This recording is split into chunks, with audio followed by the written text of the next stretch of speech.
Well, with me this hour, Danny Ayalon is the former Israeli ambassador to the United States and the former deputy foreign minister as well. Good to see you, Danny. Thank you for being with us. We're also joined from Manama, Bahrain tonight by Abdallah Al-Junaid, Bahraini columnist and geopolitical analyst. Great to see you as well, Abdallah. Thank you for joining us.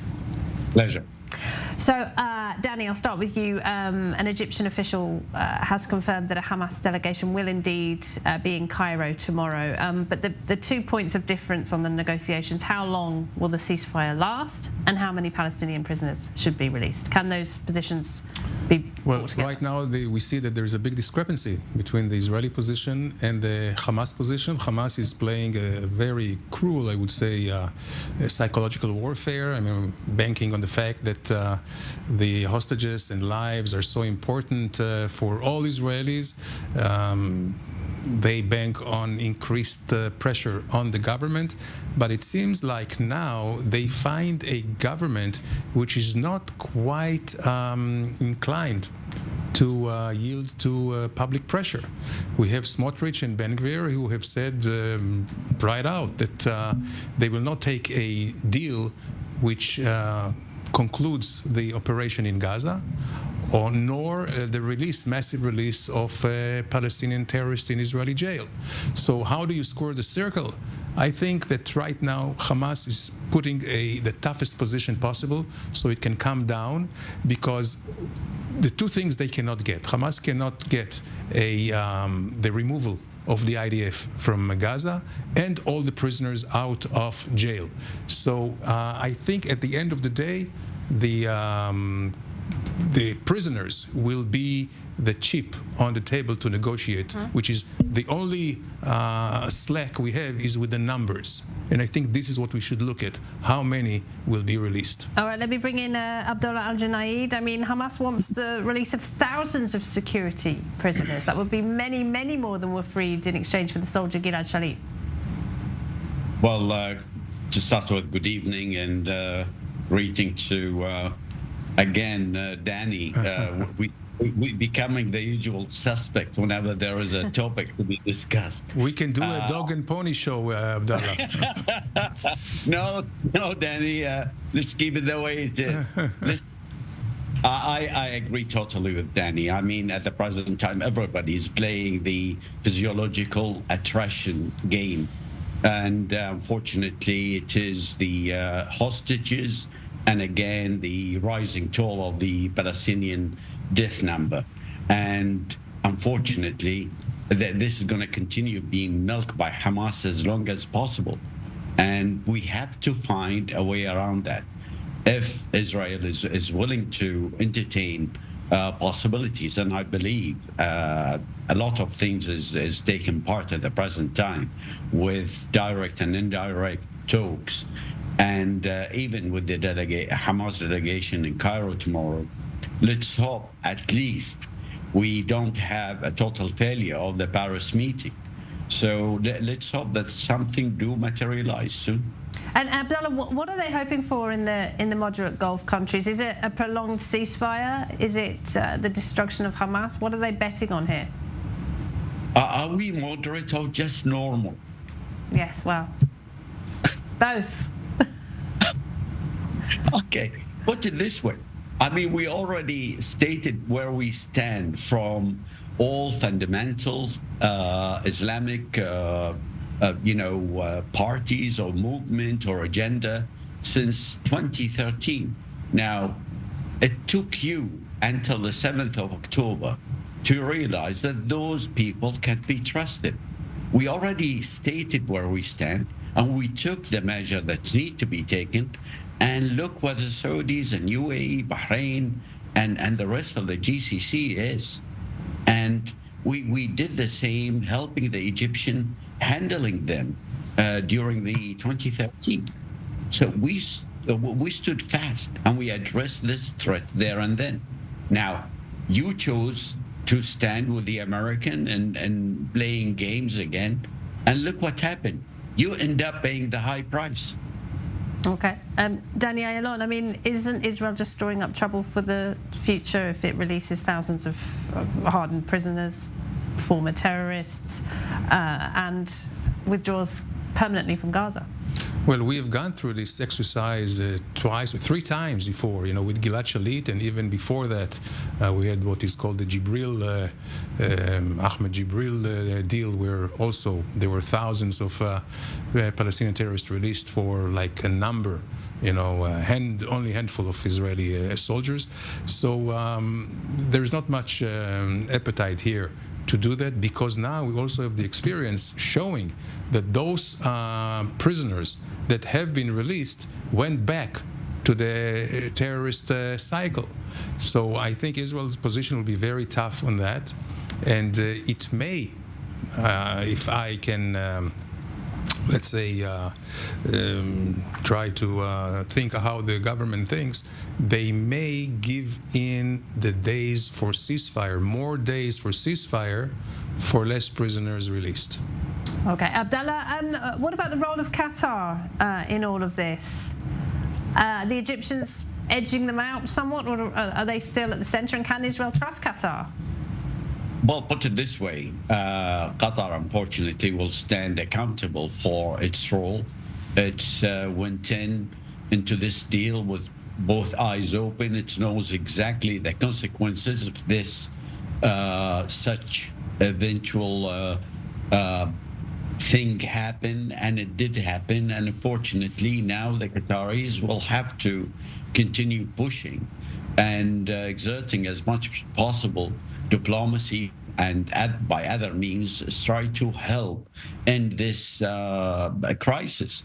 Now, forcing or using the maximum tools it has over Hamas is one thing. Again, we also need to bring in the international community, need to bring in other tools, is by identifying Hamas finance sources and impose sanctions. And we all know where this money is.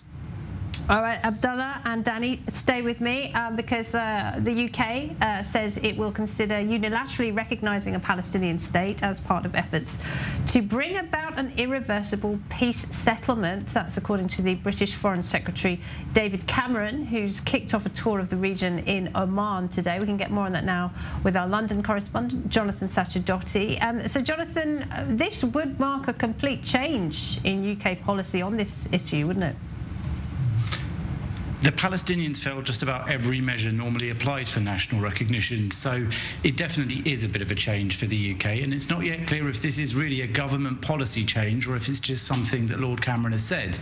But what he is suggesting is the recognition of a state that stands pretty much against everything Britain stands for. Only 116 days after one of the most deadly attacks for British citizens in recent years, which emanated from that aspiring state. And what's more, there is still British hostages in Gaza held by the governing body there, Hamas, which Britain classifies as a terrorist organisation. Yet he says that for the last 30 years, it's been Israel that's been a failure. Now, Britain's against terrorism, it's pro-democracy, it's pro-peace, but Lord Cameron is suggesting that recognition of statehood is precisely a response to that would-be state carrying out the most vicious and egregious assault on a British ally, Israel. Now, in normal circumstances, there are, of course, certain things that countries look for when considering would-be states for recognition.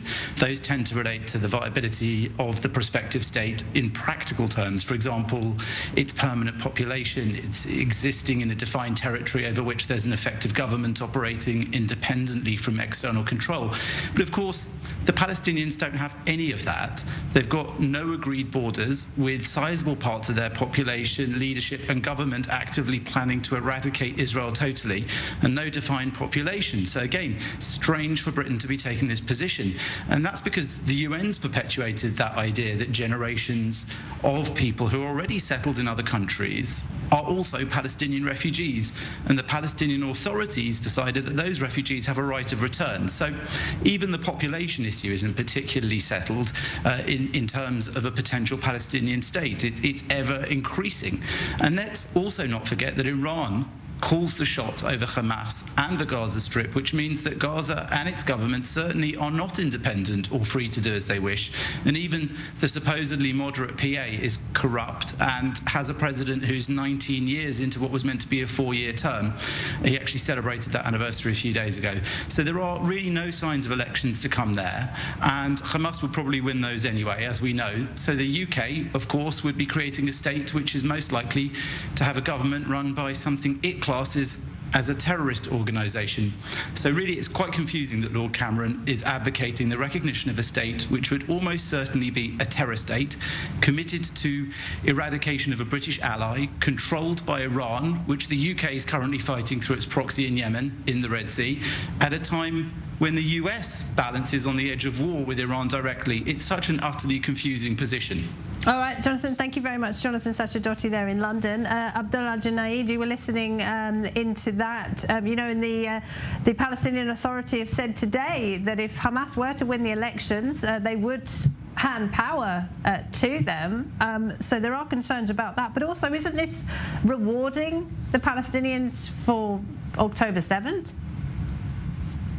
Is it? I think what we need to do is approach this situation with, not just open heart, but let us consider options. Can Israel afford another 7th of October? Can the Palestinian continue being killed? No. What we need to do is one thing. Less than 2 weeks back, Prince Turki Faisal published a very important article where he had described a transition plan where the U.S. act as a guarantor for the for Israel, while the Arab, not the Arab League, but certain Arabs come in as guarantor of a total transition within the PA systems. And I believe the PA have started to take and pay attention to what's being said to them by everybody. Now, do we want to continue building a bridge to cross this reality, or do we want to continue with what's going on? That's up to Israel. But for us to block all avenues or possibilities and continue with the narrative that your correspondent just described, that if absent the IDF in Gaza, it's going to be Hamas, and this is not reality. There's a lot of facts on the ground that is changes. We need to cross that bridge together, regionally. Not all, I'm not talking about the Arab League, but Israel is encouraged. I would encourage all Israelis to go and read what Prince Turki Faisal have wrote. All right, thank you, Abdullah. Danny, were you surprised by David Cameron's comments today? Yes, I am, because Foreign Minister Cameron, he is a seasoned politician and a diplomat. He was former prime minister. I think he's smarter than that. Suggesting such a poor, illogical, and ill-timed idea, because the Palestinians do not check even one box in the attributes of a state, according to the UN Charter. So this is ridiculous. Also, the timing, rewarding basically the Hamas, vindicating the Hamas most heinous terror attack, and that would be on the expense of Abu Mazen. But what about what Abdullah says, that we cannot block the route to statehood completely, as Prime Minister Netanyahu has sought to do? Well, this remains to be seen. If you want just to keep it on paper, I don't think this is the idea of the Palestinians. If they want a real state, they have to go through I would say, the main highway and not go into some side routes that will lead them to nowhere. I think, if I can speculate, I think that this idea of Cameron about mulling the recognition of a Palestinian state by UK is actually a response to what we saw 2 days ago, where the two far-right coalition parties are calling in a major event to repopulate Gaza and to resettle Gaza. And I think this is what we have seen, just a warning to Israel, not to do that. All right, Danny Ayalon and Abdullah Al Junaid, thank you very much indeed.